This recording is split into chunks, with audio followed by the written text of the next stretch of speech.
El imperio más poderoso del siglo XVIII seguía en pie. Pero su rey se estaba desmoronando. En el corazón de Great Britain, entre salones dorados y protocolos rígidos, caminaba un hombre que comenzaba a librar una guerra invisible contra su propia mente. Su nombre era George III. Para el mundo, era el soberano que enfrentaba revoluciones, guerras y rebeliones. Para quienes estaban más cerca, era un hombre al borde del abismo. Al principio, nadie lo notó. O tal vez no quisieron notarlo. El rey hablaba más de lo habitual, mucho más. Conversaciones que debían durar minutos se extendían durante horas. Saltaba de un tema a otro con velocidad impresionante. Agricultura, teología, política, astronomía, todo mezclado en un flujo ininterrumpido. Sus asesores salían de las audiencias exhaustos como si hubieran sobrevivido a una tormenta de palabras, pero aún era funcional, aún era rey, hasta que dejó de serlo. Llegaron las noches sin dormir, madrugadas enteras caminando por los pasillos, murmurando frases inconexas, ojos muy abiertos, energía descontrolada, un brillo extraño en la mirada, la respiración acelerada, las manos temblando no de miedo, sino de exceso. Y entonces llegaron los episodios. En 1788, algo cambió drásticamente. El rey comenzó a hablar de manera incontrolable. No era solo entusiasmo, era compulsión. Las palabras se atropellaban, las ideas se fragmentaban.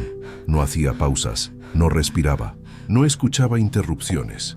Era como si su mente hubiera perdido el freno. Testigos relataron que habló durante horas seguidas hasta quedarse ronco. Espuma apareció en sus labios.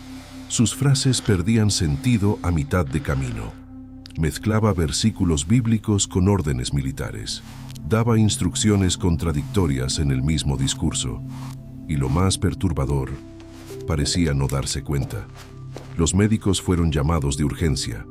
Examinaron su pulso, su lengua, sus ojos. Analizaron su orina, que según relatos posteriores, adquiría una coloración inusual durante las crisis. Surgió la hipótesis de porfiria, una condición metabólica rara que podría explicar dolor intenso, alteraciones mentales y trastornos físicos. Pero la medicina de la época era brutal. Sangrías, purgantes, compuestos químicos agresivos, mezclas con metales pesados, sustancias que hoy serían consideradas tóxicas. ¿Y si la cura estaba envenenando al rey? Mientras tanto, la política no esperaba. Al otro lado del océano, las colonias americanas ya se habían rebelado. La guerra de independencia estaba en curso. Y, irónicamente, el hombre que debía representar estabilidad imperial estaba mentalmente inestable. La imagen pública debía preservarse. Pero entre bastidores, la realidad era inquietante. El rey fue contenido físicamente en ciertos momentos. No por violencia, sino por precaución. Había miedo de que se hiciera daño. Miedo de que agrediera a alguien en un arrebato de irritación. Era corregido como un niño cuando hablaba demasiado. Interrumpido, silenciado, aislado. Imagínalo. El soberano de un imperio, impedido de usar cubiertos, observado constantemente, tratado como un riesgo. Hay registros de que abrazaba a los médicos con intensidad desconcertante, solo para acusarlos de traición minutos después. Alternaba entre risas y lágrimas sin transición. En ciertos momentos parecía dominado por un fervor religioso extremo, interpretando los acontecimientos políticos como mensajes directos de Dios. ¿Era fe o delirio? El país entero contenía la respiración. Si el rey era declarado incapaz, el príncipe asumiría como regente. Eso cambiaría el equilibrio político interno. Las facciones se posicionaban, los aliados se alejaban. El estado mental del rey se convertía en un problema constitucional, pero entonces, inesperadamente, mejoró. En 1789, la lucidez regresó como si nada hubiera ocurrido. Discursos coherentes, postura firme, control emocional. El país celebró. La crisis parecía superada, pero había una sombra, porque cuando la mente se rompe una vez, rara vez vuelve intacta. Los años pasaron, la guerra terminó, las colonias americanas se volvieron independientes. Para muchos, sería para siempre el rey que perdió América. Pero la verdadera pérdida ocurría en silencio, dentro de su cabeza. Los episodios regresaron, más intensos, más frecuentes. Hubo momentos en que hablaba con personas que no estaban en la habitación.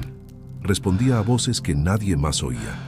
En ocasiones, no reconocía a figuras cercanas. Desarrolló períodos de agitación maníaca, alternados con fases de profundo agotamiento.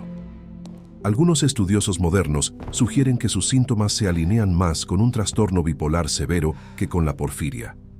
Otros apuntan a una posible intoxicación por arsénico presente en tratamientos médicos. Pero independientemente de la causa, el sufrimiento era real. En 1810, la muerte de su hija favorita fue un golpe devastador. El duelo no fue solo emocional, fue estructural. Algo se rompió definitivamente. La estabilidad restante desapareció. El rey se hundió en un estado de confusión continua. La regencia se volvió inevitable.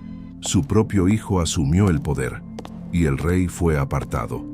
En el castillo de Windsor, lejos de la vida pública, pasó sus últimos años casi olvidado. La ceguera lo envolvió lentamente. La sordera lo aisló aún más. La mente, según los relatos, oscilaba entre recuerdos distorsionados y delirios persistentes. Hay descripciones que afirman que conversaba con su esposa como si estuviera presente, incluso cuando no lo estaba. Otras veces creía estar en el pasado, gobernando con plena autoridad. El tiempo perdió sentido para él. El hombre que comandó un imperio ahora caminaba por pasillos oscuros, guiado por asistentes, murmurando pensamientos inconexos. Es una imagen profundamente humana. No es la imagen de un tirano caricaturesco, es la imagen de un hombre atrapado en su propia mente. La mayor ironía: era conocido por su disciplina moral, su dedicación religiosa y su intento sincero de cumplir con sus deberes reales. No era un monarca disoluto, no era indiferente, era metódico, familiar, trabajador, y aún así, nada de eso lo protegió. En 1820, murió prácticamente aislado del mundo político que alguna vez moldeó.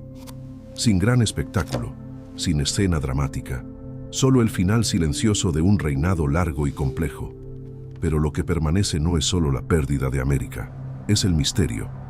¿Fue porfiria? ¿Fue un trastorno mental? ¿Fue envenenamiento involuntario? ¿O una combinación cruel de todo ello? La historia no ofrece una respuesta definitiva, pero ofrece algo más perturbador. Muestra que el poder no inmuniza contra la fragilidad de la mente, que la corona no protege contra el colapso interno, que un imperio puede seguir funcionando mientras su soberano se disuelve lentamente en el delirio. Tal vez esa sea la parte más inquietante, no la guerra, no la revolución, sino el silencio de un castillo oscuro y un rey hablando solo en la oscuridad. El hombre que gobernó continentes terminó gobernando apenas recuerdos fragmentados. Y eso, más que cualquier derrota militar, fue su verdadera tragedia. Tal vez la verdadera pregunta nunca fue si George III estaba loco. Tal vez la pregunta correcta sea: ¿qué sucede cuando el hombre más poderoso del imperio más poderoso del mundo comienza a perder el control de su propia mente? Mientras la guerra avanzaba y las colonias declaraban su independencia, dentro del palacio algo también se derrumbaba. No solo un territorio lejano, sino la estabilidad de un rey.